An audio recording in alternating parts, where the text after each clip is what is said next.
कांग्रेस अध्यक्ष सोनिया गांधी ने गुरुवार को लोकसभा में मनरेगा स्कीम को लेकर सरकार पर हमला बोला। चेयरपर्सन महोदया, महात्मा गांधी नरेगा, जिसका कुछ साल पहले कई लोगों ने मजाक उड़ाया था।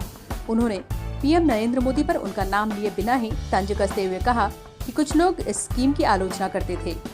कुछ साल पहले इस स्कीम का मजाक बनाया गया था, लेकिन कोरोना काल में इसके चलते करोड़ों गरीबों को समय पर मदद मिल पाई।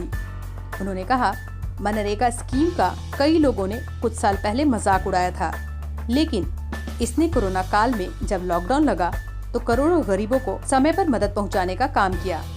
इसने सरकार को बचाने में सकारात्मक भूमिका अदा की। इसके साथ ही सोनिया गांधी ने मनरेगा स्कीम के बजट आवंटन में कटौती पर भी सवाल खड़ा किया। उन्होंने कहा, मैं केंद्र सरकार से मांग करती हूं कि मनरेगा स्कीम के लिए बजट का आवंटन किया जाए। काम के 15 दिनों के भीतर मजदूरों के खातों में इसकी पेमेंट पहुंच जानी चाहिए। यदि किसी भी तरह की देरी होती है तो फिर उन्हें इसकी क्षतिपूर्ति करनी चाहिए। सोनिया गांधी ने मनरेगा स्कीम में भ्रष्टाचार की ओर भी ध्यान दिलाया। उन्होंने कहा कि राज्य सरकारों से कहा जाना चाहिए कि उनके सालाना प्लान तब तक अप्रूव नहीं होंगे जब तक कि वे सोशल ऑडिट नहीं कराते हैं। सोनिया गांधी ने कहा कि मनरेगा स्कीम के कामों के ऑडिट के लिए लोकपाल की नियुक्ति करनी चाहिए।